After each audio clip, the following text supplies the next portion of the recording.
Right. Have you ever wondered what it takes to build from afar, building back home?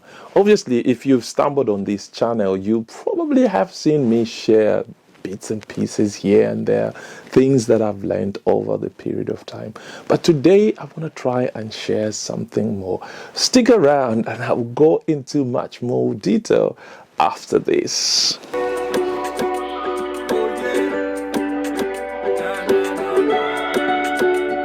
Jamie.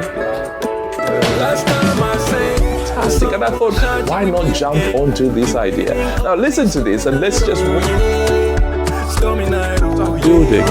building. Building. You could say that everyone can do it, and not just about 100 mil. Now, if you look at that, that's more or less like a slab in itself. I was chilling with the bros who was up for a night out. Yeah. So you in the cut with that wifey demeanor. Hey, looking so bored out your mind though. You kinda give me the sign, so conversations became related. Hi, welcome back. Hey, if we haven't met, my name is Kelvin Perry, and this is Building Dreams in Africa. Why Africa? Because that's where I come from.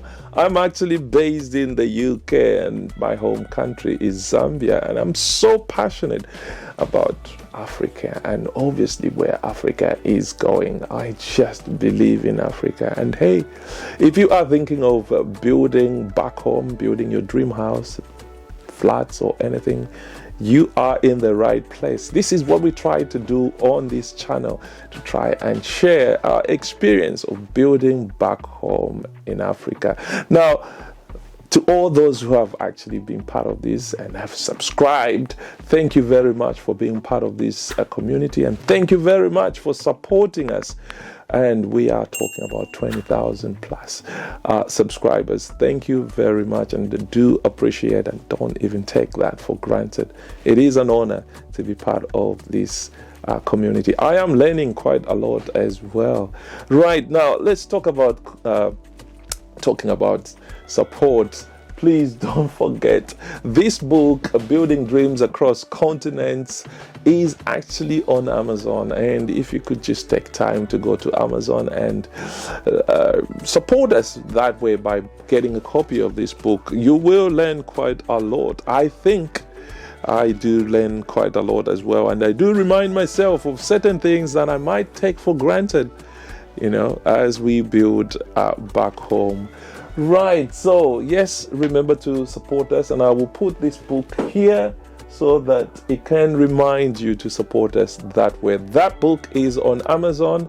Just search for Building Dreams Across Continents and you will get it, or probably my name, Kelvin Perry, and you will find that book. You can buy it as a hard copy or electronic copy on Amazon, or just read electronically on Amazon.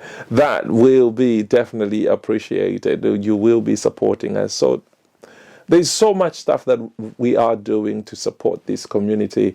There is a book that an audio book that I've been sharing on this channel, and this is A Stranger in a Familiar Skin. That's an amazing book. I did stop somewhere around in March, or is it May, sharing or putting in more episodes, but I will continue. The book is done and it will go to print as well. It's a fantastic book. Listen to it, and let's support our own local stories, African stories, as we build. Right, I won't talk so much about that, but right, let's get into what I want to share with you today. If you have seen, actually this is just not on its own, if you have seen, I've been sharing stories from Zambia, stuff that I've been doing in Zambia. I was in Zambia, I'm back here in the UK, and I have quite a lot that I will share, what my brothers and sisters are doing back home, and of course myself as well. But I have been carrying out some building as well. So if you've watched some of the videos here, you will notice that I've actually been doing bits and pieces back home. And of course, one thing that I will not forget to mention is I am a chartered construction manager. Not that it matters, but it just shows that I probably might know one or two things about building, but not building for myself. So that's the reason why I learn from everybody that is out there. It doesn't matter who it is. And I've seen a lot of people, lawyers, bankers, and all that, going into properties and building things for themselves. And you will learn quite a lot, because in construction we learn from actually practical, learning on site, learning actually doing the job. This is what we do in construction. So today I'm going to share some of the 5, I think, things that I would think of as I'm building back home. Right now I'm doing a project in Vona Valley, Lusaka, and some of the lessons that I've learned over this period doing this, and possibly these lessons apply to everything that I've done back home and beyond, I suppose. So one of the lessons that I will talk about is clear communication. Now, I'm sure you might have noticed from my videos that I am Piri, from obviously by the virtue of the fact that I am Piri, you'll be thinking, he's from Eastern Province. Yes, I am from Eastern Province, but Dad is from Eastern Province, but I don't know how to speak the language from Eastern Province. And I think I'm one of those Piris that you might actually say, Abaluba. I grew up in Kasama, so I speak proper Kasama Bemba, not the Bemba that I speak on the Copper Belt, but the Kasama one, the Bemba. That's what I speak. I don't speak any of the languages from Eastern Province. So finding myself building back in Lusaka, because my previous projects were was on the Copper Belt. So now building in Lusaka, I had to learn the language. I'm learning. I'm sure you will find that in the videos, you'll see that I am actually, trying to find my way to learn. It's really important that you learn the language of wherever you are building or you're doing your project. And I will tell you one thing, I worked in Botswana and I had to learn a few lines in Setswana. Dumela bakayesu, bere, come on, mushiman, belega, work, young man. All those things I had to pick up. And when I go into an office in any office in Botswana, government offices, I had to speak dumela ra, hey, and ask a few things. I mean, it's been 15-20 years now almost, and I've even forgotten a few lines, but I still remember some of the words I had to learn, because it's really important that when you go into a community, you learn the language. And this is why, the reason is because whenever you give instructions, those instructions have to be clear and concise. Because if you can't really communicate, you will find it very difficult to build your project back home. So I am learning the language, and I'll tell you an example of what happened the other day. And I'm talking to somebody, because I always talk to the guys on site every day. I talk to them, and I'm talking to them, and I had to find my way, maneuver myself around the language of Eastern Province, Nyanja. And I mean, whenever I get stuck, I will say, how do you say this? Because some of them can't speak Bemba, and I have to be mindful of that. So I have to learn the language. And so the other day I was talking to a guy, and I said, you do this in the morning and all that. When I woke up in the morning and I spoke to them, they had done completely the opposite of what they were supposed to be doing. And I had to understand, they probably did not understand what I was saying. So some of these things could actually end up costing you quite a lot if you don't communicate clearly and make sure that you are talking to everybody. The second lesson that I've learned over the period of building back home in Lusaka is the use of technology. I am so excited. I'm sure you've seen, I use CCTV cameras. I've got 2 cameras in Lusaka, and I can flip between the two cameras and I can talk to the guys right there on site every day, every morning. So if I could see the guys working on site, I think that really gives me joy. In the morning, I could move around the camera, I could speak to them, I can greet them and say, how are you doing? This is the plan, this is what we're going to do. So technology is actually helping me a lot to make sure that I'm in touch. I actually know most of the stuff that is going on site every day. I give instructions. I am there whenever something goes wrong. I am there. I'm talking to the guys, and they will report to me. I will do. I will send the money. I will do this. Everything is being done. And one of the things that I would say, what technology has made, is it actually gives you no reason for you to stay away and say, I can't build.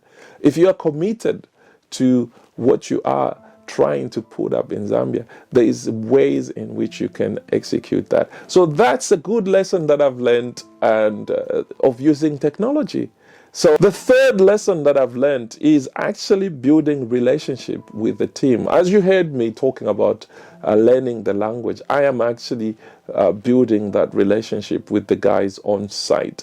It's really important that you make the people that are working for you feel and understand what you are trying to do and feel part of what you are trying to build back home. And again, it's really important that whenever you do these things, you are not just doing these things one-off. We are building teams. So if you might be thinking to yourself, okay, when I finish my farmhouse, I need this, I need that. You need to build those relationships in order for you to carry out your project successfully. It's really important, because with that, you actually building trust. And for me, who is coming from, they would say, period, they would think I know the language, and then, you joke about it because I can't speak the language. And I'd sometimes turn around and hammer the people from Eastern Province, and as in Mbuyas, they don't know that they have a spy within. He's a Bemba, but they think he's one of them. But when they outnumber me, I become one of them. So it's fun, and you laugh about that, and you build trust, work with them, respect them. And it's really important, especially when you are working remotely, when you are building remotely, to build those relationships. The other thing that the number 4 lesson that I've learned, is budgeting for the unexpected. I know I will be talking about, I'm planning video about budgeting, and it's really critical that you plan for the unexpected. There are a lot of factors that could set you off your program, set you off your plans to build back home. And for instance, obviously, recently we saw quite a lot in terms of prices of materials going up. And if you did not make allowance for those price increases, you will be able to fail to build your project. So really very important. I will go into details about budgeting and just share what I have done, because some of the materials actually went up when I was in Zambia in August, up to about 35 to 40%. So what did I do? Did I just say, well, I've got enough money, or did I change? Did I do anything differently to make sure that I maintain the progress? I will share that in the next video to come, and you will be fascinated. How have I done it? How am I doing it? I will share that. So stick around and just keep supporting us and watching our video. The last lesson that I will talk about is patience is the key. It's really important to learn to be patient. Things don't work the way they work in the West, where you are when you just pick up a phone call and things happen. Yes, we are getting there. And I will have another video where I'll talk about what my perception, how I look at where Zambia is, based on my visit and based on the fact that I was on the ground in Lusaka doing my installing the gates, which I've showed, and starting to build a guardhouse and a storeroom. And what my perception, what do I think about what is going on in Zambia? But you have to be patient. You have to be mindful that we are getting there, and so that's why clear communications is very important. Making sure that you use technology is very important. Keeping an eye on your project is very important. Now, when you are far away, when I talk about being patient, because if you rush to do things and you just want to try and finish, and irrespective of whatever advice you're getting, you might end up making huge mistakes that you might even cost you quite a lot. So being patient is very important. Keep at it. Don't give up. That's basically what it is. So time. You have to remember that great things take time. Trust the process. I know sometimes you'll be thinking, oh, there is no process. No, but there is. Trust the process. Go through all the processes that are required. I think I've shared about design, going through design, and going through the approval process of the drawings and all that. Everything has a process, and just make sure that you follow that. You have to be patient, and everything will come to fruition. No, it is important that you look at those lessons that I've learned, and possibly, if you can, implement them on your project. Right, so those are the 5 big lessons that I can think of building back home from afar. And I hope you have learned 1 or 2 things from what I've just shared. And if you have any questions or anything that you would like to share with me about what I've just shared here, please don't hesitate to get in touch with me. Drop me a comment in the comment section. I will respond to your query, or by email you can get in touch with me. And also, please, if you are on Facebook, remember to visit Zambia's Builders in the Diaspora group. We are there, and you're free to share anything that you want to share so that we can learn from all of us. It's really important. And remember, don't forget to hit that like button, subscribe, and smack that bell. Together, we are going to build Africa. God bless you, and I'll see you in the next video.